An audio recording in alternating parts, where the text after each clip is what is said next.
Hi students. Now my students are asking how to create a dream world.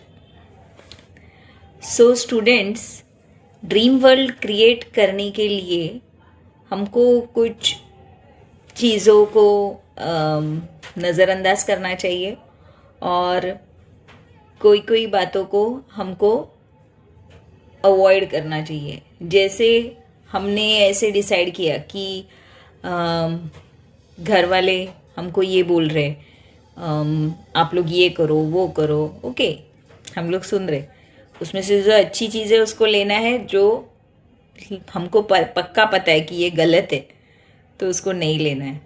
तो ये नज़रअंदाज करना है, अवॉइड करना है और एक ड्रीम वर्ल्ड बनाना है सक्सेस का। हम लोग उसमें खुद को फ्रेम कर रहे कि तुझे ये चीज़ करनी है, तुझे ये चीज़ अचीव करनी है, सही रास्ते से, टॉर्टोइस के जैसा धीरे धीरे, कुछ घाई नहीं है, आराम से। तो वो चीज़ अचीव होने के लिए जैसे हमने गाड़ी अचीव किया, कार, तो कार के लिए पार्किंग आ जाती है, मेंटेनेंस के लिए पैसा आ जाता है, हम ड्राइविंग सीख लेते हैं एंड फाइनली हमारे पास कार आ जाती है। डायरेक्टली कार ले ली तो मेंटेनेंस का खर्चा, पार्किंग के लिए जगह नहीं है, गाड़ी रोड पे सड़ जाएगी, ड्राइवर रखना पड़ेगा, उसका अलग से ईएमआई खर्चा।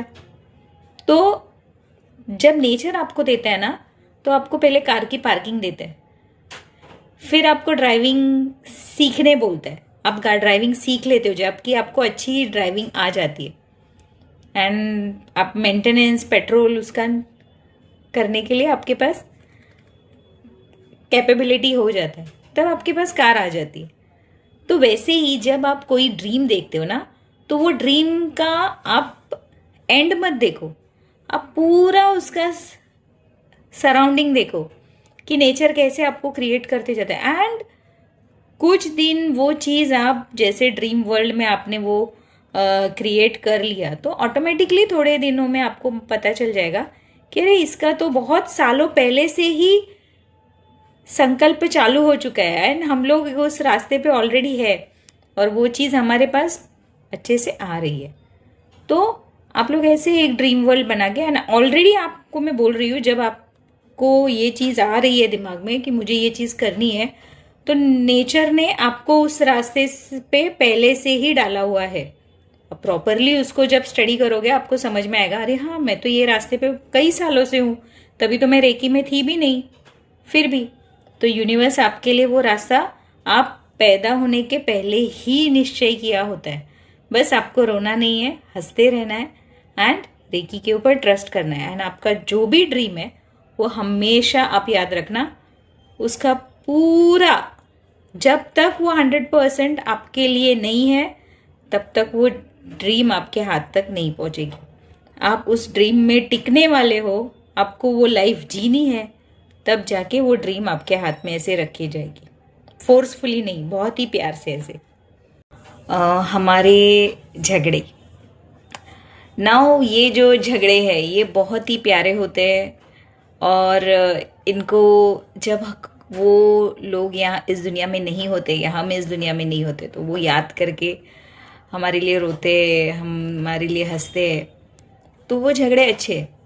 लेकिन जैसे पैसे के लिए झगड़े हैं या फिर पुरानी बातों को निकाल के झगड़े, तो वो झगड़े नहीं है, वो जस्ट फालतूगिरी है, टाइम पास है और ये नहीं करना चाहिए। तो जब आपको पता है कि आपके पास कुछ नहीं था, आप ज़ीरो थे और आपके फैमिली ने, आपके दोस्तों ने आपका साथ दिया है, तो बस उस रिश्ते के बीच में पैसे मत लाओ। फिर आपके हाथ से कितने भी पैसे जाने दो, यूनिवर्स को पता है आपकी ज़रूरत, उनकी ज़रूरत आपको दे रहे, उनको ज़रूरत है तो आपके थ्रू दे रहे, वो आपके नहीं है पैसे, आप कुछ लेके नहीं आए हैं नातों में, आप खाली हाथ आए थे, खाली हाथ जाने वाले। आपको ज़रूरत है, यूनिवर्स देगा आपको, लेकिन उस पैसे के लिए घर में रिश्तेदारों से, दोस्तों से झगड़े मत कीजिए। प्यार से आ रहे पैसे प्यार से ले लीजिए, और अगर प्यार के नाम से कोई आपसे लेके जा रहे तो फिर जाने दीजिए। प्यार तो आपके पास रहेगा ना, और यूनिवर्स है आपका ख्याल रखने के लिए।